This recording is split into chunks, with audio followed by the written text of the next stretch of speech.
Mr. Zahid Hussain, I'll engage you in the debate as well. In your own words, the judges have spoken and the rot is much deeper than it seems. Can you elaborate that?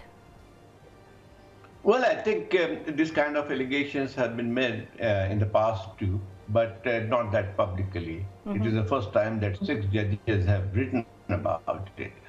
And whatever happened to them, and it's when you read the letter, it's basically a harrowing story of whatever has been done to the judges who has refused to comply with the instructions of the power B.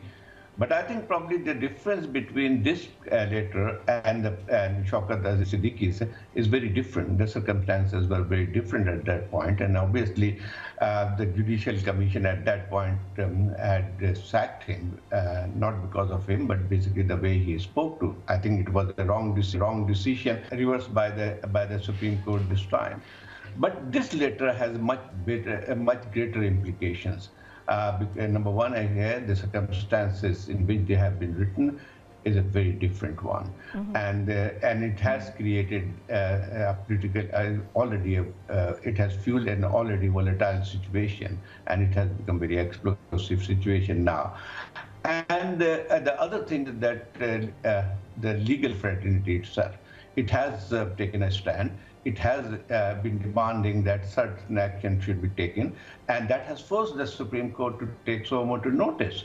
The open trial is the first time in the history, and all those things are being debated, which had not done in the past. But what's going to happen, one has to see, because it is not the judges have spoken. Now it is up to the Supreme Court to uphold the sanctity of the institution. But I think probably the very fact that debate has been started, that some of the things which have been been happening but not spoken that openly now come up to surface.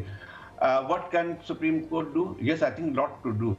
The judges have demanded, the 6 judges who have written the letter have demanded that some kind of framework should be made. And I think probably the Supreme Court will have to do something about it.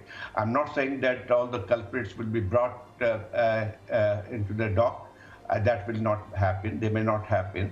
But it does not mean that nothing could be happening. I think probably it already has huge impact, and it will be some kind of deterrent for the intelligence agency to act in the future. I think probably this is how I see the situation. It has already created a situation where it will be much more difficult for the executive to pressurize the judiciary. I'm not saying that it will come to an end completely, but it will become much more difficult. And I think something will come out from the Supreme Court's proceedings. All right, you sound optimistic, but there are still questions lingering in the minds of the people that why the previous 2 Chief Justices were reluctant when it came to such complaints in their tenure, and also that why the current Chief Justice was reluctant to take the suo motu in the first place. I'll be asking these questions from Fahad after a short break.